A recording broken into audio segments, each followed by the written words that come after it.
In their simplest form, the drill stem test tools run on either drill pipe or tubing, consist of flow control valves, a fluid sample chamber, an inside pressure recorder, one or more packers to isolate the zone being tested, a perforated anchor for fluid to enter the tool string, a temperature recorder, and a pressure recorder. As the tools are run into the hole, the increasing hydrostatic pressure of the mud column is recorded by the pressure gauge. The tools are run into the hole with an empty drill pipe or tubing, except in those cases where a carefully designed water, diesel, or nitrogen cushion is required. When the tools reach the depth of the formation to be tested, the packer is set against the walls of the hole or casing, thereby isolating the pressure of the mud column from the pressure in the test zone.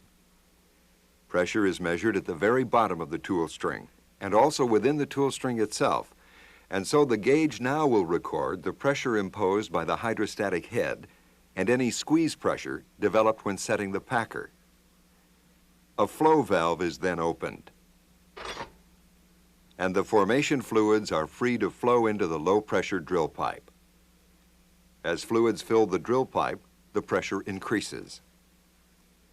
This is the initial flow, or pre-flow period, and is usually of short duration, typically 5 to 10 minutes.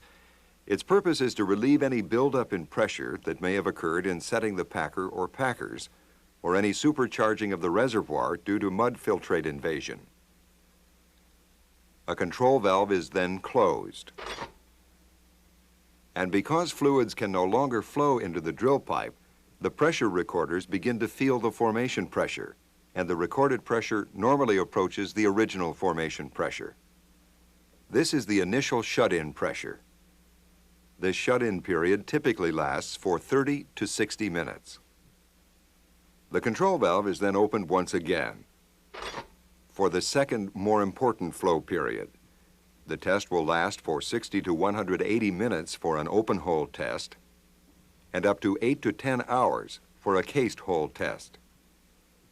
At the end of this second and final flow period, a fluid sample is collected and isolated in the sample chamber. Samples are also collected at the surface for wells that flow to the surface. This final flow period is followed by a final shut-in period, which should last for about twice as long as the final flow period.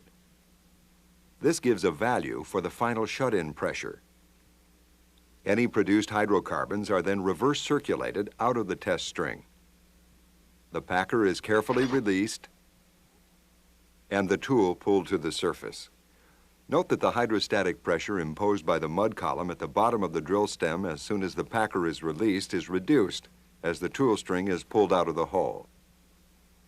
At the surface, the pressure recording device is retrieved from the tool string, and the dynamic response of the test interval to the alternating pressure drawdown and buildup periods is analyzed.